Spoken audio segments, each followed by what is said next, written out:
Order. We start with questions. The Chancellor of the Exchequer, Giles Watling. Number one, please, Mr. Speaker. Chancellor.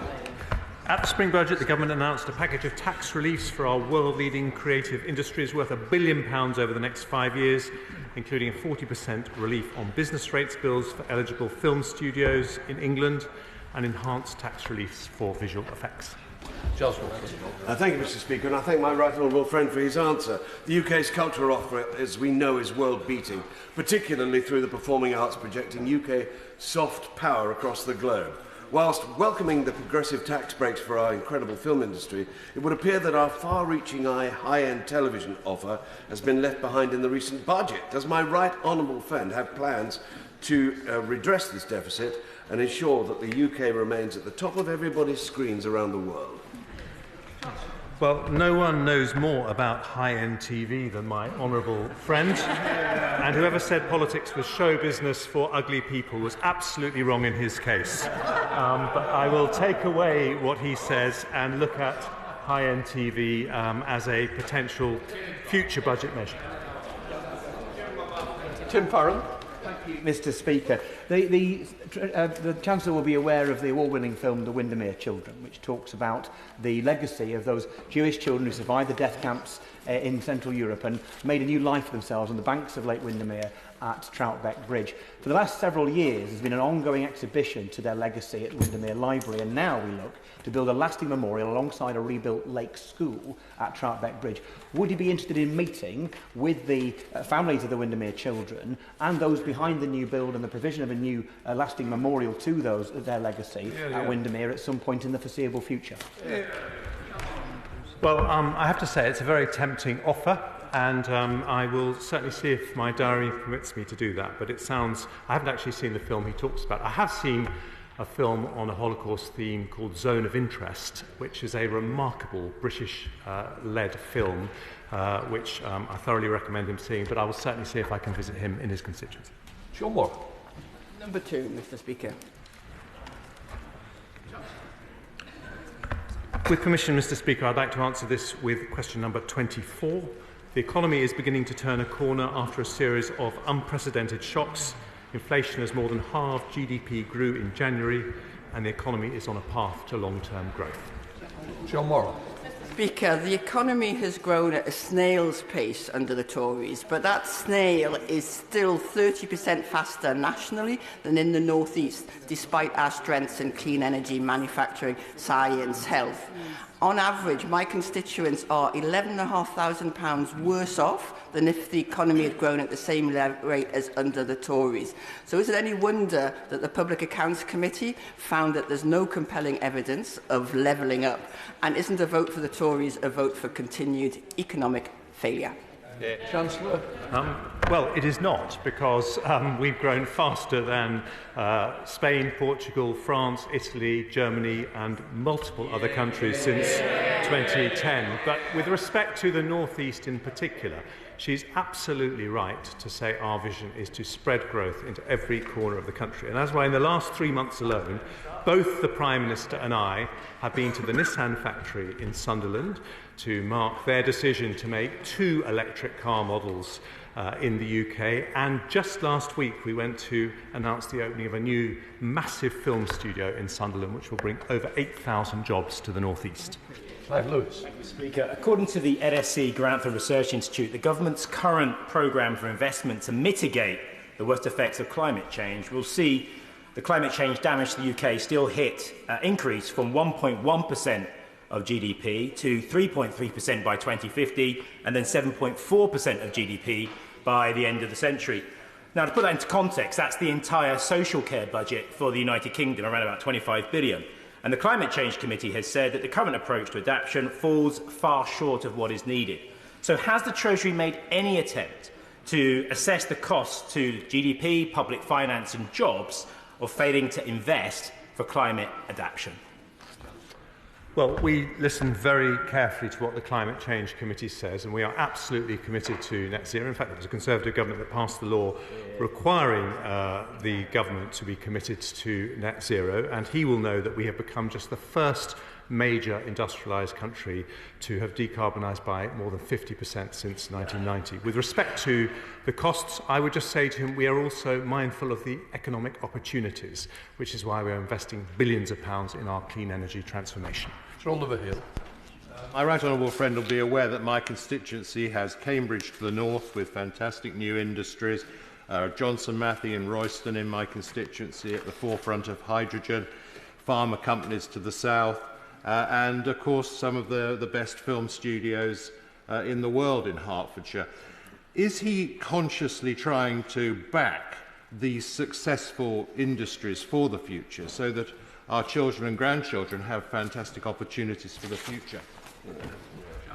Well, I thank my honourable friend, and that is absolutely what we are trying to do. And film and TV is a very good example. It's really now become an offshoot of the technology industry, and films like Barbie that were filmed in Hertfordshire look all Californian sunshine, but actually they can withstand the British rain because of the use of high-tech devices that simulate Californian sunshine, even in his constituency. But that is absolutely our plan, and we will stick with it. Richard Fuller. Speaker, in response to COVID, this government introduced the furlough scheme and delivered and funded the world's first vaccine. In response to the energy price spike, this government introduced comprehensive support for families. The OBR, so beloved of the shadow of a Chancellor, in their long-range forecast from 25 to 28, showed GDP increasing every year, GDP per capita increasing every year, average earnings increasing every year in real terms, productivity increasing in real terms. So does the Chancellor agree with me that when the Shadow Chancellor says we face this 1979 moment, she's right? A choice between the Labour Party still in hock to their union bosses and a Conservative Party committed to growth.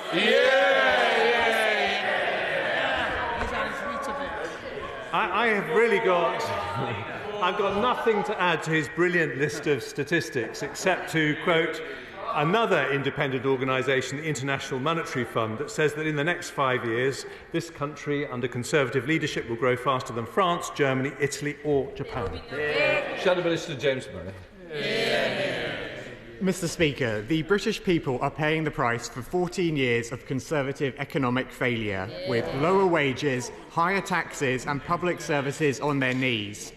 Time and again, the Conservatives hide behind international factors and take no responsibility for their failures. Yet figures from the OECD confirm that the UK is the only G7 advanced economy now in recession, and according to the IMF, our economy is forecast to have the second slowest growth in the G7 this year. So can the Chancellor tell us why is the UK so far behind other major economies under the Conservatives? Well, it isn't, because it's actually grown faster than France, Germany and a whole bunch of other countries. But I'm very glad he mentioned 14 years. So let's look at what happened under 14 years of Labour in Wales. Unemployment higher, NHS waiting lists longer, school standards worse and growth lower. And what's their reaction to that terrible record? They just promoted the Economy Minister to First Minister. Blomfield. You're not going to be frightened. Number 3, Mr. Speaker. With your permission, Mr. Speaker, I should like to answer this question together with questions 6 and 12. Thanks to the combined impact of both national insurance cuts and above-inflation increases to thresholds since 2010, an average worker on £35,400 in 2024-25 will pay over £1,500 less in personal taxes than they otherwise would have done. These NICS cuts were possible due to the significant progress we have made in combating inflation. Bob Blomfield. The Minister has to say, but doesn't he recognise the assessment of the OBR in relation to the interplay between the changes the government have made on thresholds and national insurance contributions? The OBR conclude that for every 5p gain there's a 10p loss, particularly for those on lower wages per year. Does he accept the OBR assessment? Well, I'm sure if the honourable gentleman looks carefully, he'll say that the government has demonstrated its commitment to supporting the most vulnerable in society. He would have also heard my honourable friend, the member for North East Bedfordshire, explain the circumstances as to why it is that we have higher taxes than we would desire. If he is telling me now that Labour Party policy is to have changes on thresholds, perhaps that's a conversation he can have with the Shadow Minister, who can explain how she would pay for it. Carden. Thank you, Mr Speaker. The OBR has said that this will be the worst Parliament on record for living standards, and the only Parliament on record where living standards have fallen. People are poorer after 14 years of this government, and it doesn't need fiscal tweaks. This economy needs economic renewal. It needs to bring in investment on a major scale, and it needs a new age of education, training and employment in the real economy. My constituents in Liverpool Walton cannot afford to wait while the Tory party looks and hopes for polling changes and changing fortunes. Haven't we now reached the point where the best thing for the economy is a general election? I completely disagree with the honourable gentleman's explanation there. Not only will I repeat the comments about our constituents completely understand the difficult global circumstances with the pandemic and the cost of living challenges following the invasion of Ukraine. We have grown faster since 2010 than many other major economies, and the IMF forecasts that we will grow faster than Germany, France, Italy and Japan. In the year to Q3 2023, real household disposable income per person was around £1,100 higher than the OBR expected in their spring budget 2023 forecast. We have turned a corner. The best thing to do is stick with the Conservatives. Rachel Hopkins. Thank you, Mr Speaker. The Minister says that the economy has turned a corner, but households on average will be £870 worse off under the Conservatives' tax plan, as well as seeing their costs up by £110 a week compared to before the last election. Is the Minister proud of his record? We're immensely proud of the record since 2010.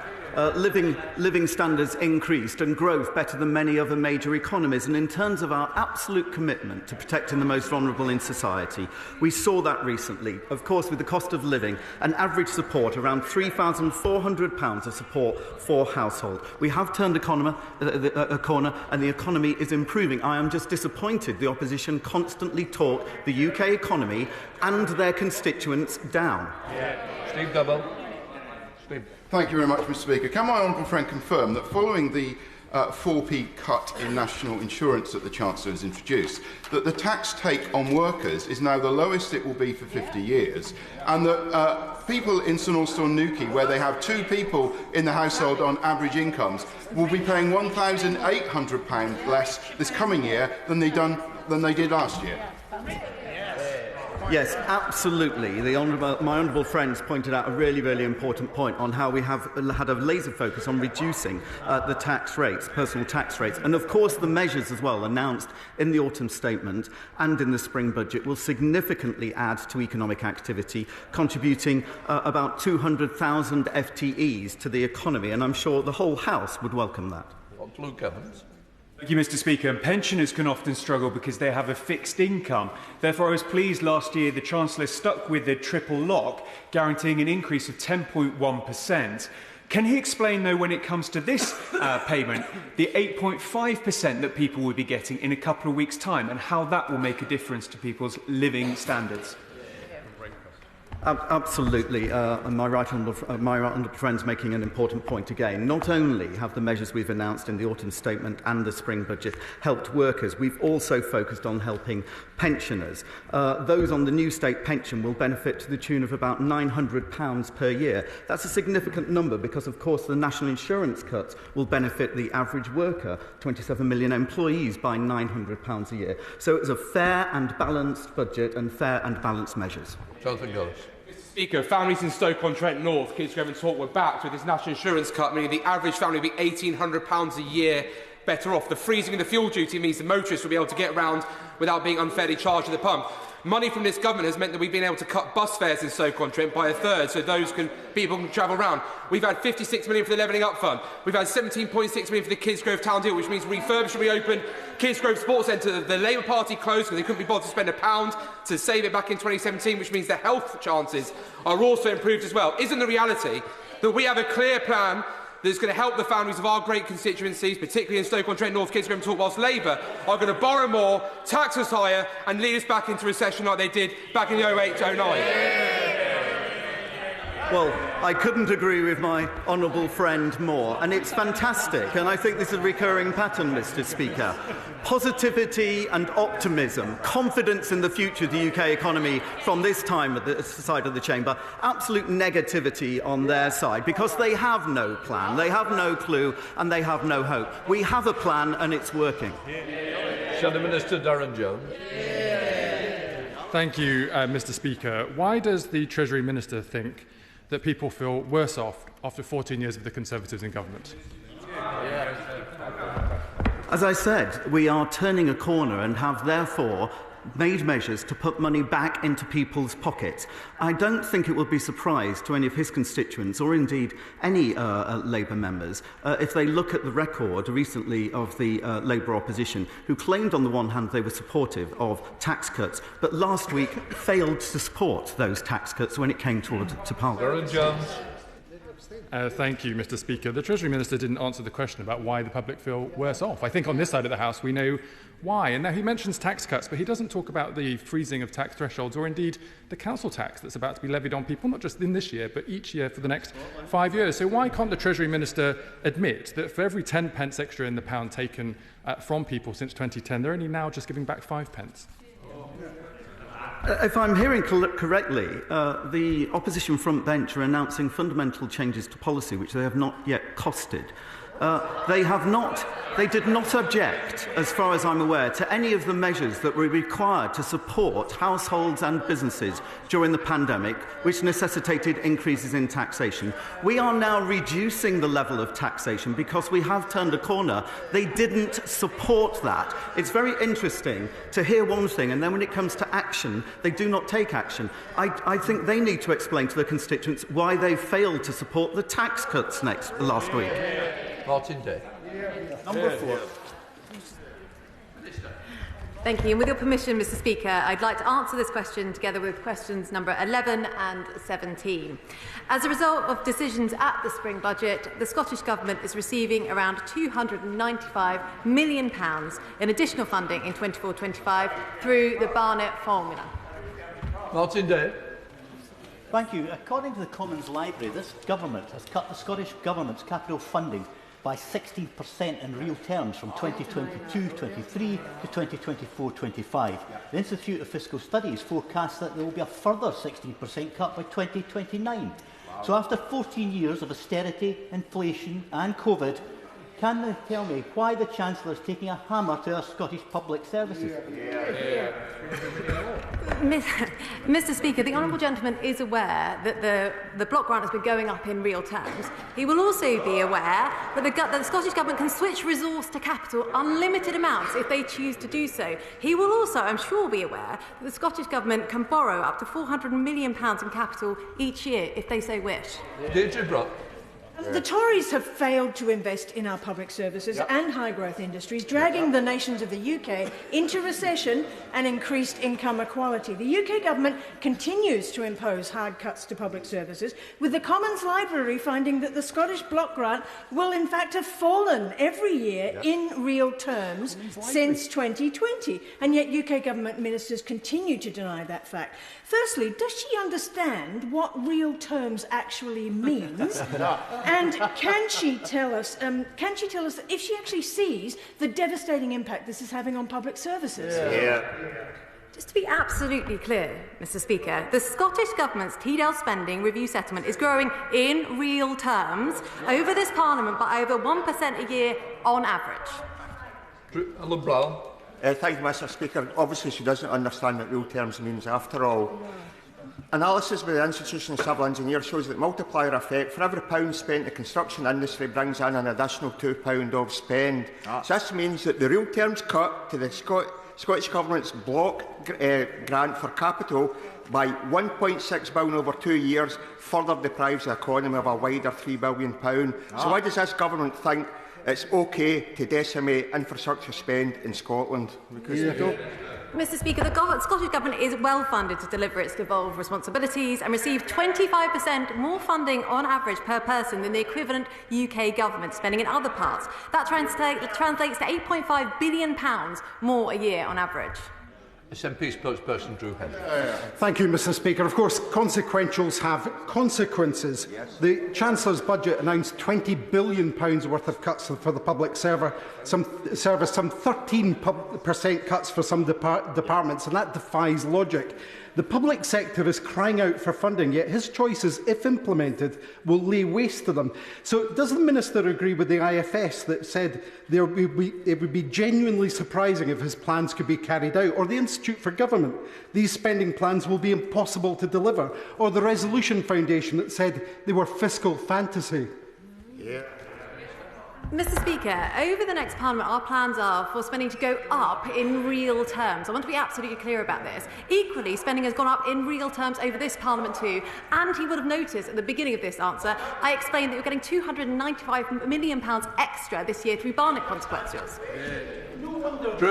Thank you, Mr Speaker. No wonder the Institute for Financial Studies say that there is a conspiracy of silence from both the Government and the Labour Party over the scale of these cuts.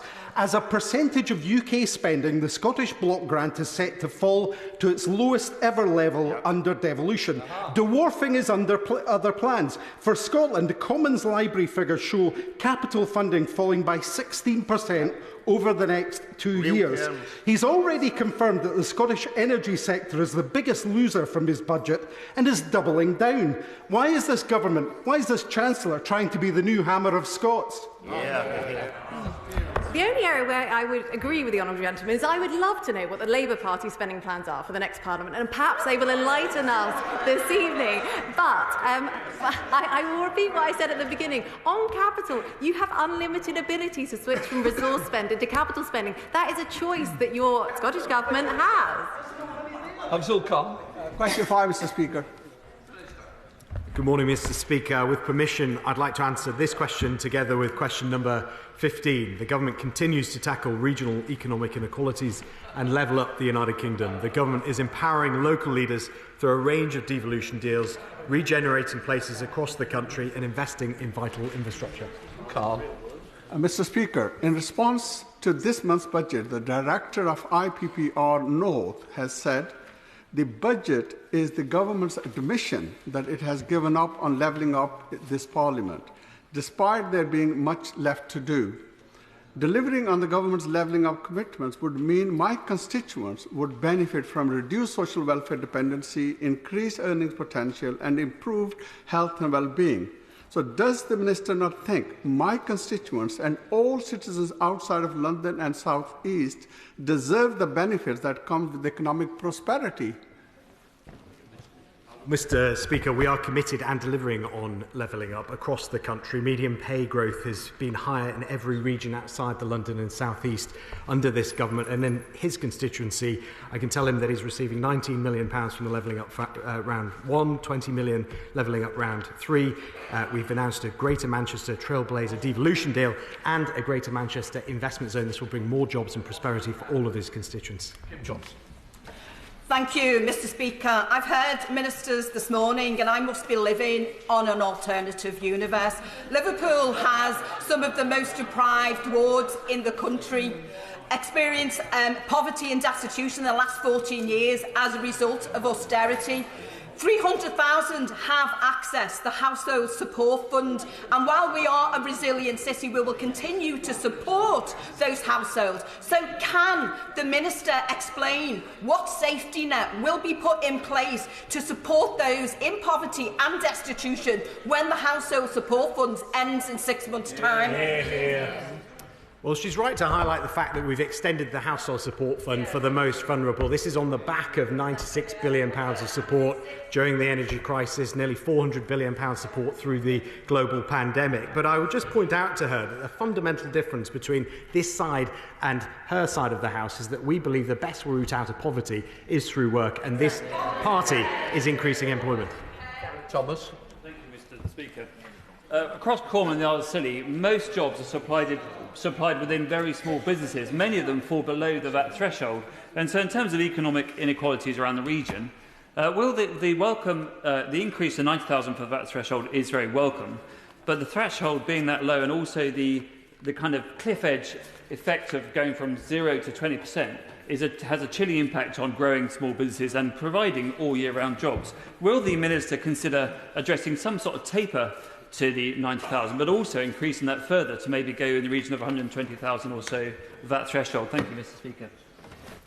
Mr. Speaker, he's right. We increased the VAT threshold for small businesses. This will affect and impact and benefit 28,000 businesses across the country. We feel that the £90,000 threshold strikes the right balance between managing public finances sustainably as well as supporting businesses, but we keep these things under review, as he knows. Thank you, Mr. Speaker. The Port of Milford Haven in my constituency has been right out in front, taking a lead in investing in and showing how decarbonisation can boost the economy of Wales and reduce inequality. Yesterday they were told that their bid to the government's FLOMIS port funding scheme had been rejected out of hand. So could I ask my right honourable friend whether he would ask his good friend, the Chancellor of the Exchequer, to meet with me to talk about the important work being done at the UK's leading oil and gas port and how the UK government can support those efforts financially? Well, Mr. Speaker, FLOMIS is an incredibly important scheme for improving and enhancing our ability to expand floating offshore wind. We are a huge supporter of his constituents and the whole of Wales. If the Chancellor cannot meet with him, I will be very happy to do so. Good morning, Mr. Speaker, and thank you. Question 7. The Government, Mr. Speaker, will raise the point at which child benefit is fully withdrawn to £80,000 from £60,000 and will raise the high income child benefit charge threshold to £60,000 up from £50,000 from the 6th of April 2024, taking 170,000 families out of paying the charge. Overall, Mr. Speaker, these changes mean almost 500,000 hard-working families will gain an average of £1,260 towards the cost of raising their children. Thank you and good afternoon, Speaker. These changes are welcome and mean that more Lincoln families will receive more support from governments, as I told the Minister in Lincoln on Friday. Can my honourable friend confirm when the formal consultation on basing child benefit on household income rather than individual income will commence if the civil servants in the Treasury will let him? Well, I thank my honourable friend. It was a pleasure, as always, to meet him in his constituency on Friday, where we discussed this matter and indeed many others. The Government will launch a consultation in due course on how to end this unfairness by administering the HICBIC on a household rather than individual basis. Doing so, of course, would require significant reform to the tax system, as our tax infrastructure does not currently have a mechanism to consider household income.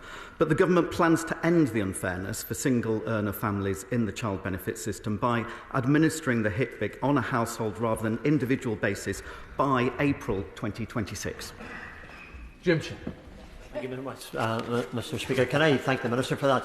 Minister, child benefit income is an integral part of how families judge and make their monies last through the whole week. So if there are going to be any changes which will reduce that in any way, is it the Minister's intention to ensure that those who have questions or difficulties or have some concerns, that their concerns and their wishes will be taken on board? It's really important that those who are going to find financial changes can cope with the changes that come. Yes, I thank the honourable gentleman. And because of the complexities involved, of course, that is precisely why we will be having the consultation. And I'm sure his views and those of his constituents will be warmly welcomed in that. Number 8, please, Mr. Speaker. Mr. Speaker, Autumn Statement 2023, the Chancellor set out ambitious growth packages designed to boost business investment. This includes making full expensing permanent, a tax cut to companies of over £10 billion a year to ensure we're one of the most generous capital allowances in the world. With further growth-enhancing measures set out in the Spring Budget 2024, the OBR estimates that government policy announced at the past 3 fiscal events is expected to increase the size of the economy by 0.7% by 2028-29. Sam Bench. Speaker, like my honourable friend, the member for St Ives, I too was delighted to see the increase in the VAT threshold from £85,000 to £90,000 in the budget, which will help small businesses invest for the future, like the Two Doves Cafe and gift shop in Overton, which is popular with both people from Clwyd South and North Shropshire. But given the vital importance to small businesses, would my honourable friend prioritise increasing the VAT threshold again in the next fiscal intervention? Well, my honourable friend comes to this House with significant business experience, so when he talks, we certainly listen, and I'm delighted to hear that he was pleased with the VAT increase, the threshold increase. I can tell him that, in addition to what I said to our honourable friend about the £90,000 threshold, it is at this level higher than any EU member state and the joint highest in the OECD, and many of his businesses will be part of the 28,000 that will benefit from this increase, so we have no plans at this stage to change it. Andrew Quinn. Thank you. But the actual record of this government over the past 14 years is abysmal. It is a fact that business investment has been consistently amongst the lowest in both the OECD and the G7, and now the Office of Budget Responsibility is forecasting a further 5% fall this year. Why? Mr. Speaker, if you look at the facts of what we are announcing as part of every fiscal event, going back the last three, we are enhancing our business environment, our business investment environment for international investors. If you look at FDI stock, we are the second highest FDI stock in the world. We have some of the best universities in the world which are attracting businesses. We have announced full expensing, which is a $10 billion a year tax cut. We have the lowest corporation tax in the G7. We are reforming our energy grid, which is bringing investment into our net zero ambitions. We are reforming our systems, reducing our taxes and encouraging investment. Number 9, please, Mr. Speaker. Thank you, Mr. Speaker. I recognise it has been a very challenging time for Safe Hands customers. The honourable member will be aware that the FCA, as the independent regulator of the funeral plans sector, is responsible for dealing with specific cases. However, the Treasury and the FCA have worked very closely throughout the process of bringing the sector into regulation, as well as during the implementation of the new regulatory framework. Smith. Mr. Speaker, my experience of the FCA and the Safe Hands funeral plan fiasco is that they took 6 months to reply to my FOI request and pleaded commercial confidentiality to key questions. And despite being warned, the Treasury failed to support consumers moving from an unregulated sector into regulation. It appears to me that the Treasury missed opportunities to support consumers and is still shuffling its feet. Mr. Speaker, at least 47,000 people are out of pocket to the tune of £60 million. They were trying to protect their loved ones from expensive funerals at the worst of times. So, will the Minister now consider an independent review of this matter? A constructive response is needed to ensure that Safe Hands victims can have confidence in a system which for too long has let them down. I share the honourable member's anger at how Safe Hand customers have been treated. The organisation, the business, is under criminal investigation by the Serious Fraud Office, and their administrators are bringing legal action against the former owner of the Safe Hands business. Now, in the Treasury, we do not believe that it's right to use taxpayer money to compensate consumers who lose out due to the conduct of unregulated firms. They were not within the regulatory perimeter at that time. Now, we've worked with the sector so that the two largest providers of funeral plans have agreed to provide significantly discounted replacement plans for the customers that have found themselves so badly treated. Chris Stevens. Mr. Speaker. Thank you, Mr. Speaker. The rise of inflation caused by Putin's illegal war in Ukraine and subsequent energy price shock has put enormous pressure on households. Thanks to the work from the Bank of England and the government, the rate of inflation, as the honourable gentleman will know, is going down, with the OBR expecting it to be back to target next quarter. Thank you, Mr. Speaker. But since the disastrous Tory mini-budget of 2022, households are continuing to feel the squeeze and at the supermarket, with food prices continuing to rise and real wages falling for the longest unbroken run since records began. Food prices have now risen by 26% over the last 2 years. So when will the government listen to those of us who wish to follow Canada and France's lead to introduce a price cap on staple food items at the supermarket? Mr Speaker, real wages are now happily starting to rise. As I said, the OBAR has said that inflation will be back to target next quarter. And I tell you, Mr Speaker, what will not help with the cost of living is putting people's taxes up, as they are doing in the Scottish Government. Mr Tulips. Thank you, Mr Speaker. The tax burden is at a record high. Wages are stagnant, rents and mortgages are up by hundreds of pounds, and food prices have gone up by 25%. The Resolution Foundation has confirmed this is the only Parliament on record when living standards have fallen. Mr Speaker, our constituents deserve better. So could I ask the Minister, when is she going to give the British public a chance to vote for change and call for a general election? Mr Speaker, we've talked a lot today about the £400 billion of support that we put in during the pandemic, the £100 billion of support that we put in to support people during Putin's energy price shock. The Labour Party did not disagree with any of these things, and I think the Honourable Lady, in her heart of hearts, will know that we have to pay for that. At least I hope she does. We've had to take some difficult decisions, but because of that, the economy is turning a corner. We are able to reduce working people's taxes, and I hope that the Honourable Lady will bring it in herself and her party to actually support us in that endeavour. Dr James Dent. Number 13, Mr Speaker. With permission, Mr Speaker, I'd like to answer this question together with questions 16 and 18. Small businesses drive our economy and we support them to thrive using levers across this government, whether it's through our small business rates relief by increasing the VAT registration threshold, providing relief such as the annual investment allowance, or through various programmes offered by the British Business Bank. Thank you, Mr Speaker. The Welsh Government is increasing the burden on small businesses by reducing retail, hospitality and leisure business rates relief from 75% to just 40%, despite the UK Government rightly extending this relief in England in the budget. And that means that businesses in my constituency, such as the Little Cheesemonger, Now to Bed, Presents with a Difference and Two Mundo, are all facing unsustainable business rates bills, with one business having to find an extra £35,000 a year for business rates alone. So what advice does the Minister have for small businesses in North Wales facing these onerous bills? Mr Speaker, my honourable friend is right that at the autumn statement this government extended the retail, hospitality and leisure relief in England, a tax cut worth £2.5 billion for small businesses. I can tell him that the Barnett formula applies to allow the Welsh Labour government to offer similar relief if they want to, but it is disappointing, if not surprising, that when given the opportunity, Labour decide not to cut taxes for working people.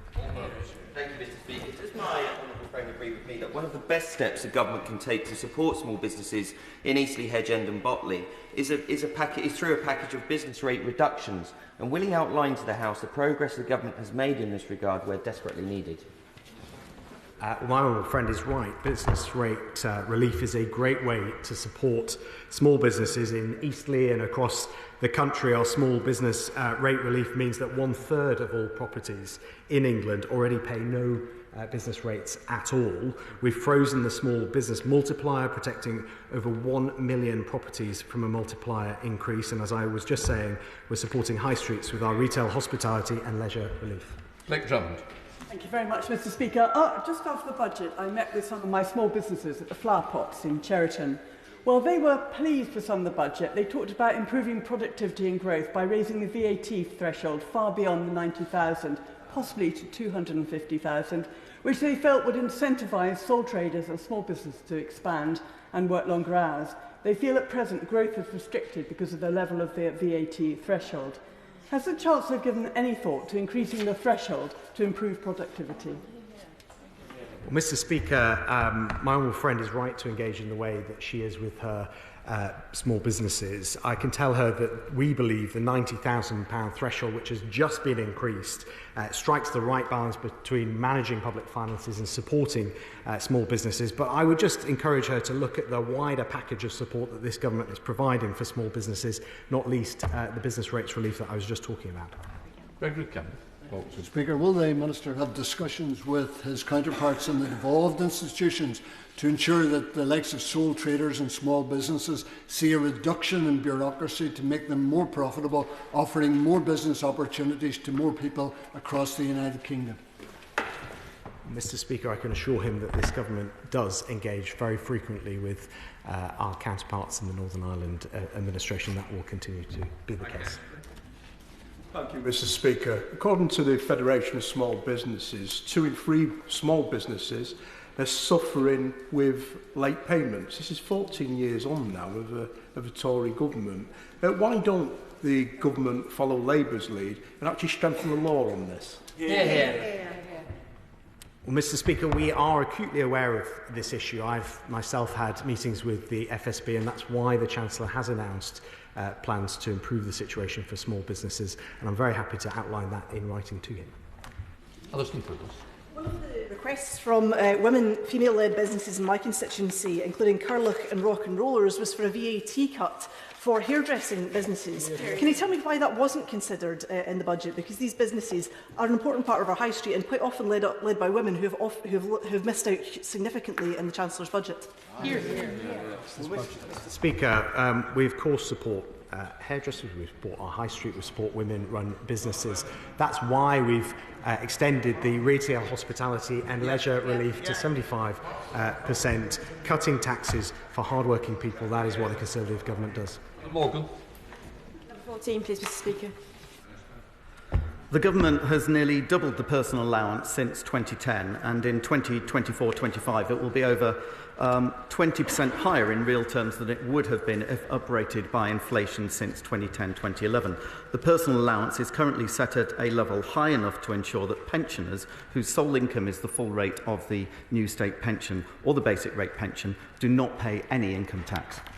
Thank you very much, Mr. Speaker. I've been contacted by pensioners in my constituency who get a full state pension plus protected payments from the old scheme, and that has placed them over the threshold for paying income tax. Yep. So the increase in their pension in line with inflation has been eaten away by being drawn into the personal allowance threshold.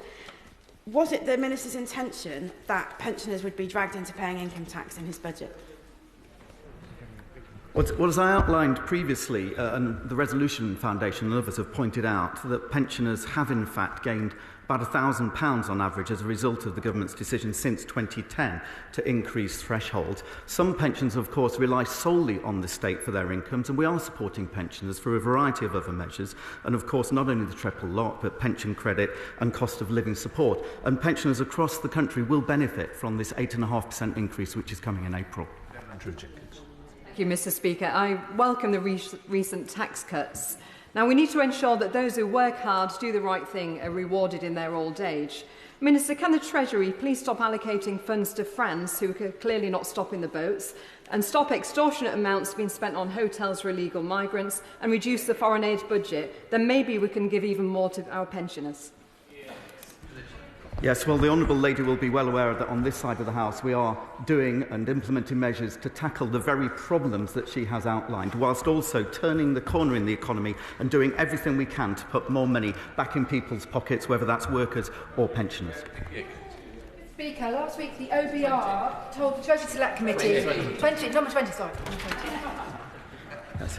Mr. Speaker, as set out at Spring Budget, we are considering the findings of the Office of Budget Responsibilities review of the original costing of the withdrawal of tax-free shopping, alongside industry representations and broader data. The Government welcomes further submissions from stakeholders in response to the OBR's finding, as we keep all taxes under review. Speaker, last week the OBR informed the Treasury Select Committee that it has not assessed the Treasury's forecast that it will cost £900 million to extend tax-free shopping to EU visitors. The OBR has also failed to support the Treasury's assumption that EU visitor behaviour and costs can be extrapolated from assessed EU data. non-EU data. The UK retail industry firmly believes it will cost as little as £50 million to reintroduce VAT tax-free shopping for tourists. As we mark English Tourism Week, isn't it time we had a full independent review of the Treasury's data on tax-free shopping? Can I thank my honourable friend's consistent championing of tourism, and in particular during English Tourism Week. It's actually not within the OBR's remit to consider the effect of alternative policies, and as expanding tax-free shopping to EU visitors is not current government policy, they have not therefore considered that. But the findings of the review will be very useful insights into the overall behavioural incentives of the policy, which will be relevant for both EU and non-EU populations. It's therefore right that the government takes time to consider the OBR's findings, along with other representations, and of course within the context of this broader data, as was announced in the budget. Topicals, Andrew Bridgen. Topical 1, Mr Speaker. Chancellor. Mr Speaker, with your permission, I'd like to update the House on living standards in the UK. The most recent data suggests that despite a tough couple of years caused by the pandemic and energy crisis, living standards will return to their pre-COVID peak next year, a full 2 years earlier than originally predicted by the OBR. They've risen by £1,700 a household in real terms since 2010, and this year's cut in national insurance will increase living standards by 1%. In other words, to coin a phrase, now is not the time to go back to square one. Andrew Bridgen.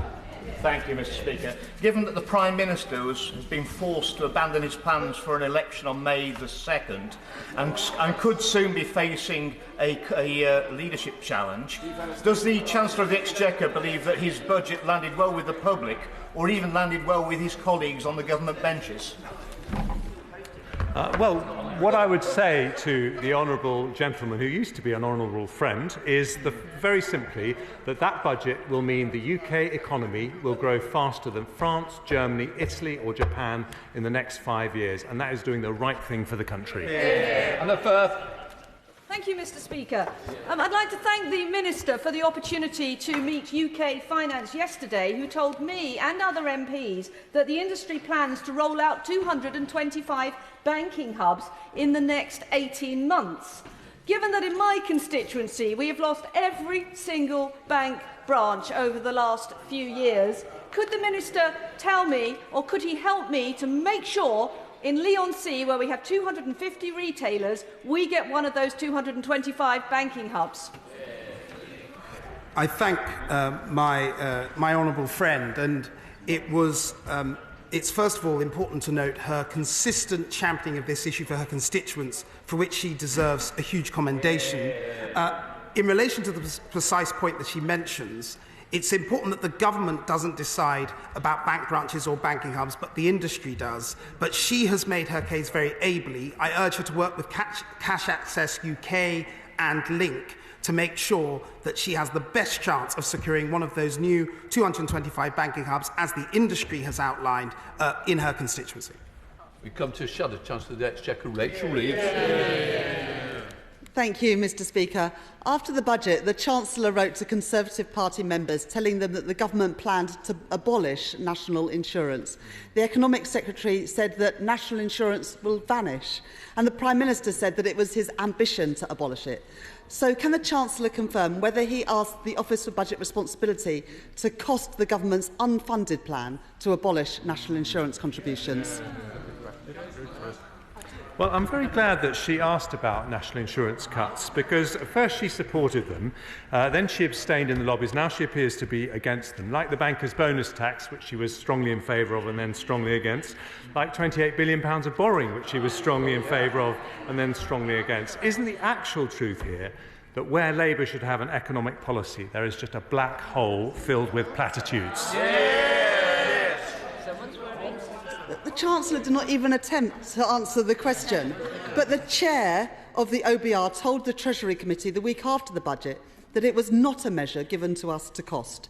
Even the Chancellor's predecessor, who was sacked for his own kamikaze budget, said, and I quote, "If you're going to reduce taxes, you have to show at least partially where the money is going to come from." So can I ask the Chancellor, where will the money come from? Will it come from cuts to the NHS, the state pension and public services? Will it come from increasing taxes, including for pensioners, or will it come from increasing borrowing? Which one, Chancellor?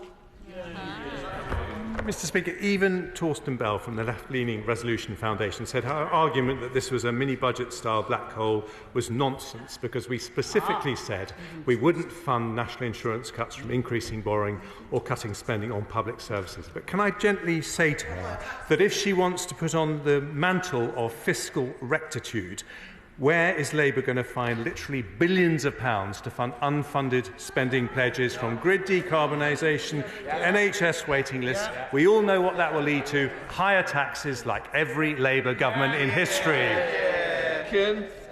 Thank you, Mr. Speaker. Topical number 4. St Mary's, Paddington, is a much-loved and much-used hospital in my constituency. And although it was taken off the 14 new hospitals to be redeveloped, I am delighted to be working with the honourable friend for Kensington and the hospital minister in the Lords to make the case with the Trust to ensure that it does get redeveloped. Could therefore the Chief Secretary to the Treasury please update the House on the time frame for government funding to be made available so that we can do the planning business case for the redevelopment? I commend my honourable friend and the honourable member for Kensington for their great work on this project. This appears to be a very compelling case, and I know the DHSC programme team are looking closely at this proposal right now.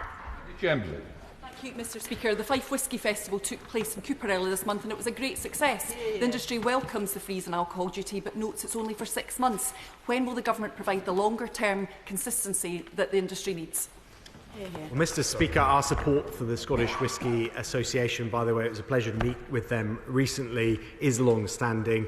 If you look back at a series of fiscal events going back many years, we've either frozen or cut duty for Scottish whisky. We're representing the Scottish Whisky Association in trade agreements, and that support will endure long into the future. Jill Mortimer. In response to the spring budget, I've heard from constituents who feel they may have been forgotten.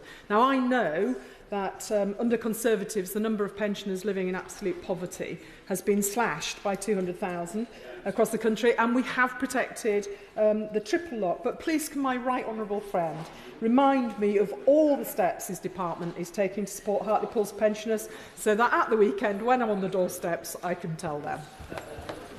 Absolutely delighted to do that, and the Independent Resolution Foundation said that because of measures this government has taken, pensioners are £1,000 better off in real terms than 2010. But what did we do in the budget specifically? We did two things. We put £6 billion into the NHS, which is used more by pensioners than anyone else, and secondly, by backing workers' tax cuts, we are supporting growth in the economy, which means we can continue to fund the triple lock for many years to come. Bob Longfield. Thank you, Mr. Speaker. One of my constituents wrote to me last week about her son, Fred. Fred has Down syndrome and severe learning disabilities. He's profoundly deaf, and he has an autism diagnosis. His parents and grandparents did the right thing and put money into a child trust fund for him. Now, Fred will be 18 next month, but he lacks the capacity to access his money, and there's no easy way for his parents to do it. So will the Chancellor work with colleagues in DWP and MOJ to unlock the money for Fred and an estimated 80,000 other disabled young people? I thank the honourable member for that question. I'm happy to meet with him to discuss the precise circumstances of his constituent's case, but to say in general terms that it is a priority for us to make sure that people get access to that money if it's due to them. Chair of the Select Committee, Harriet Morley.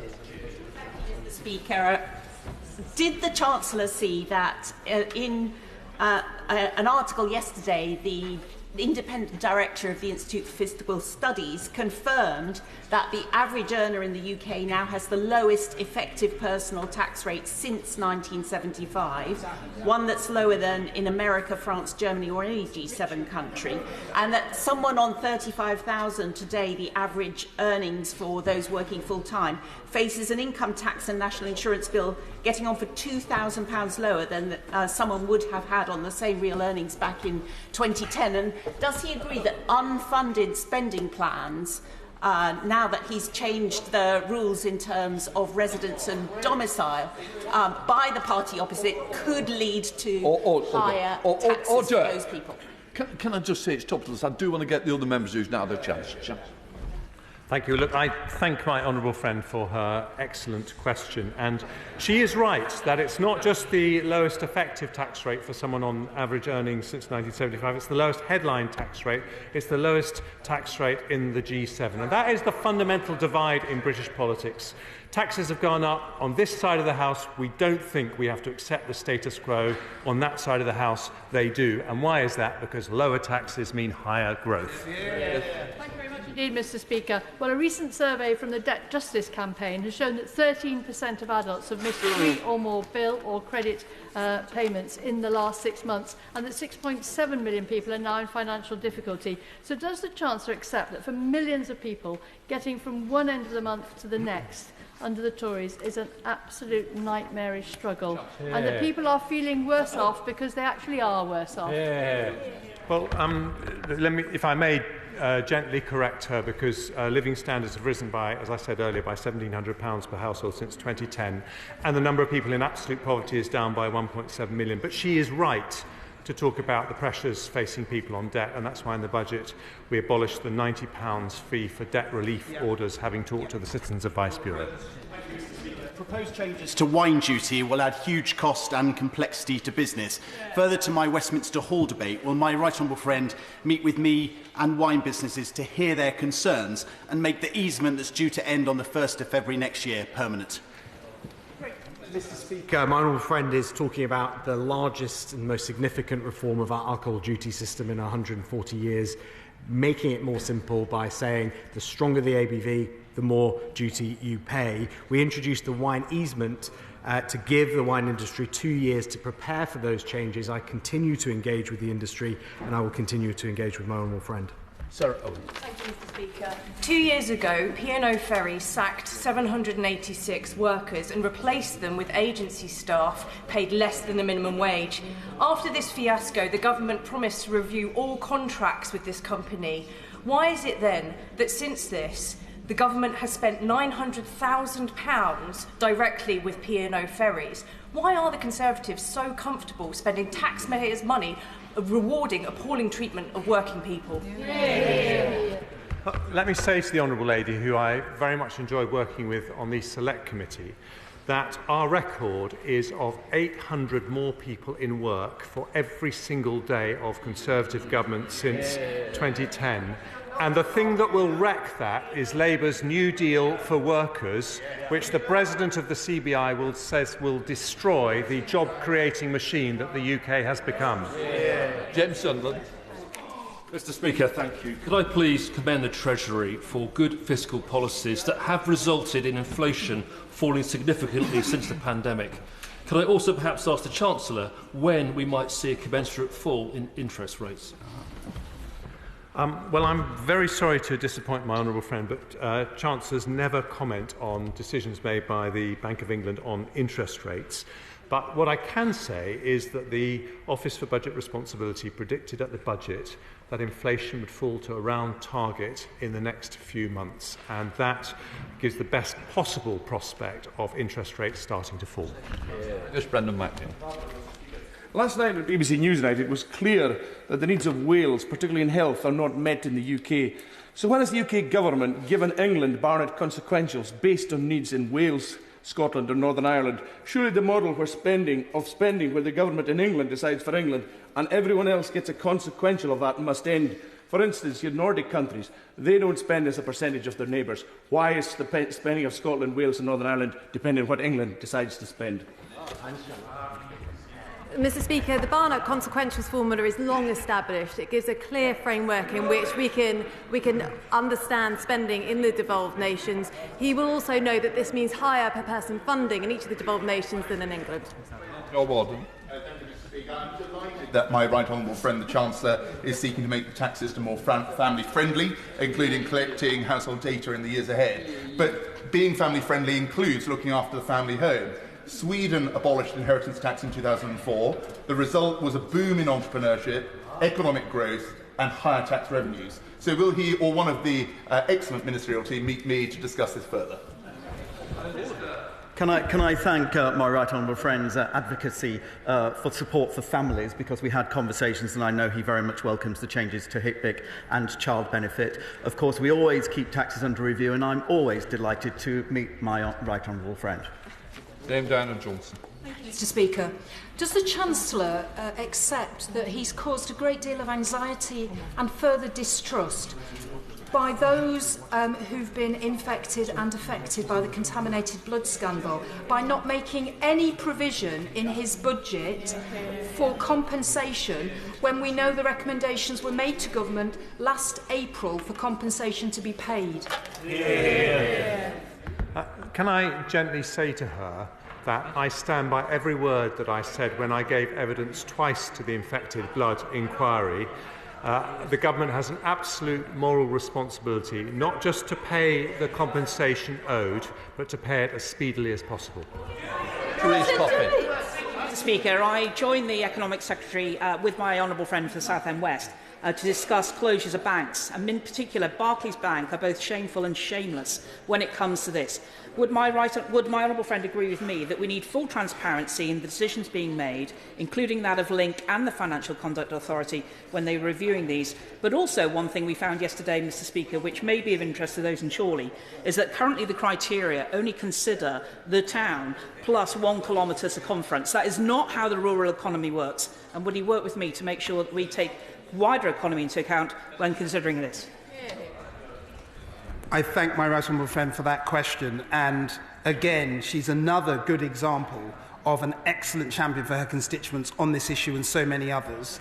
In relation to the precise point she makes, that she pointed out, it's right for the industry to work out how it's going to increase provision, adapt the criteria for rural areas, and I'll work with her on that to make sure that the banking hubs are rolled out in an equitable way to rural areas as well as more urban ones. We now